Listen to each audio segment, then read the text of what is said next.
अस्सलाम वालेकुम, कैसे हैं आप सब। उम्मीद है सब खैरियत से होंगे। आज ही मैंने बहुत ही यम्मी किस्म का रशियन सैलड बनाया जो कि बहुत टेस्टी और यम्मी बना। जब कभी आपका दिल करे कुछ अच्छा सा खाने को, यम्मी सा, हेल्दी सा, तो आप ये बनाइएगा। बहुत इजी रेसिपी है, झटपट बन जाती है और कोई इसमें आपने नहीं कि ज़रूरी यही चीज़ ही डालनी है। जो जो घर पड़ा है उठाएँ, बनाएँ और मज़े ले लेके खाएं। इंशाल्लाह से बहुत हेल्दी चीज़ है ये। चलें जी, स्टार्ट कर लेते हैं। सबसे पहले मैंने एक कढ़ाई में पानी गर्म किया। पानी में अभी नहीं कुछ डाला, अभी मैं इसमें सिरका डाल दूँगी। 2 से 3 चम्मच सिरके के डालेंगे और साथ में मैं इसमें डाल दूँगी आधी चम्मच के करीब नमक, ताकि जो मैं सब्ज़ियाँ इसमें बॉयल करूँ वो अच्छे से उसमें एक टेस्ट आ जाए। तो आपने ध्यान रखना है, ध्यान से देखना है कौन कौन सी सब्ज़ियाँ मैं बॉयल कर रही हूँ। सबसे पहले मटर लिए। मटर मैंने 2 मिनट के लिए, सबसे पहले इसको ज़्यादा देर के लिए बॉयल करूँगी। 2 मिनट मैंने इसको बॉयल होने दिया। 2 मिनट के बाद अब मैंने इसमें गाजरें डाल दी हैं। जैसी मर्ज़ी काट लें, बारीक मोटी जैसे आपका दिल करे। और साथ ही मैंने आलू भी डाल दिए हैं। आप आलू स्किप करना चाहें स्किप कर दें, नहीं तो आप आलू भी साथ में ही डाल दें। अब ये तीनों चीज़ें हार्ड होती हैं तो इनको 5 से 6 मिनट तक आपने बॉयल कर लेना है। बहुत अच्छा सा हो जाएगा इंशाल्लाह से। ये देखें जी, 2 से 3 बॉयल आए हैं और ये बहुत अच्छे से हो गई हैं।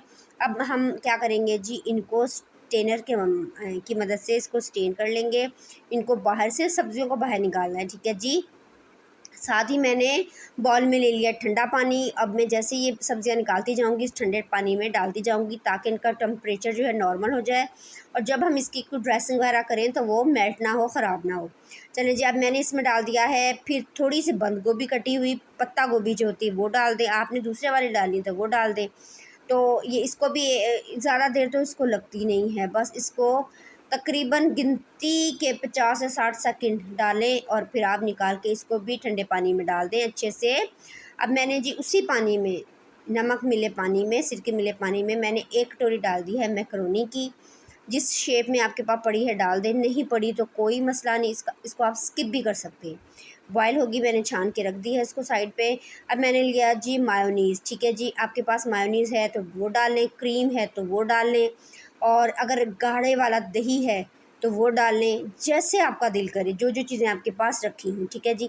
अब मैंने इसमें डाल दी है 1 से 1.5 चम्मच मैंने पिसी हुई चीनी की डाल दी है, ठीक है, बारीक पिसी हुई चीनी। और आधी चम्मच के करीब मैंने इसमें डाल दिया है घर की कुटी हुई काली मिर्च। इन सब चीज़ों को अच्छे से वेल कंबाइन कर लेंगे, मिक्स अप कर लेंगे और इसको हम क्या करेंगे जी, बना के साइड पे कर लेते हैं। ये देखिए जी, ज़बरदस्त सी हमारी ये हो गई है। अब मैं क्या करूँगी, सारी ये एप्पल्स लिए, मैंने एक बड़े वाला एप्पल लिया है जिसको मैंने बड़े टुकड़ों में काट लिया। आप चाहें छोटे में काट लें। साथ में मैंने मैकरोनी भी डाल दी है। जो जो चीज़ें हैं मैं फिर से कह रही हूँ वही डालिएगा, जो नहीं है उनको स्किप कर दें, नो प्रॉब्लम, ठीक है। बीन्स भी आप इसमें शामिल कर सकते हैं। अब मैं जो सब्ज़ियाँ मैंने उबाली थी वो इसमें डालने लगी हूँ। तो आई थिंक ये बाउल छोटा है, मैं दूसरी बड़ा बर्तन ले लेती हूँ, उसमें डाल के फिर आपको बताती हूँ। तो ये जी मैंने बड़ा बर्तन ले लिया है। तो अब इसमें सारी चीज़ें मैं डाल के अच्छे से इनको, ये देखिए, अच्छे से इनको मिक्सअप कर लेती हूँ। जैसे मर्ज़ी आप हाथ से कर लें, जैसे जैसे मर्ज़ी कर लें। फिर अब मैंने इसमें डाल दिया है जी, अभी जो मैंने मायोनीज़ में चीनी और काली मिर्चें मिला के डाली थी ना, तो ये सारा मटीरियल इसमें डाल के मैं अच्छे से इनको मिक्सअप कर लूँगी, कोट कर लूँगी इन वेजिटेबल्स में। और एप्पल एक ही डाला है मैंने।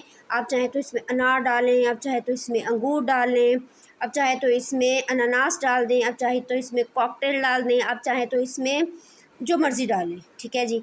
अब मैं इसको गार्निशिंग कर ली हूँ। तो ये है जी एक अच्छी सी डिश में, खूबसूरत सी डिश में मैंने डाला और उस ऊपर मैंने पुदीने के छोटे-छोटे से पत्ते हैं वो तोड़ के रख दिए हैं, ताकि कि प्रेजेंटेशन जो इसकी बहुत अच्छी लगे। आपको पता है प्रेजेंटेशन अच्छी होनी चाहिए, जितनी अच्छी प्रेजेंटेशन होगी उतना ही आपको खाने का मज़ा आ जाना है। ये देखें जी क्या लुक आ रही है, ज़बरदस्त कोटिंग हो गई है, क्रीमी क्रीमी इसका टेक्सचर होगा, नमकीन नमकीन, थोड़ा मीठा मीठा। इंशाल्लाह से आप खाएंगे आपको मज़ा ही आ जाना है। अगर आप इसमें अनार डाल देंगे तो चटपटा सा खट्टा खट्टा जायका आ जाएगा आपको। और जो और वेजिटेबल डालना चाहें आप वो भी इसमें डाल सकते हैं। बहुत ही यम्मी और हेल्दी चीज़, इसमें कोई ऐसी चीज़ नहीं मैंने डाली जो कि आपकी सेहत के लिए नुकसानदेह हो। तो ये ज़रूर बनाएं ये वाला सैलड और बना के खाएँ। आप दिन में एक टाइम खा लें, इंशाल्लाह आपके लिए फ़ायदेमंद होगा। फ्रूट के साथ सब्जियां भी खानी चाहिए। ओके जी, इजाज़त चाहती हूँ। अल्लाह।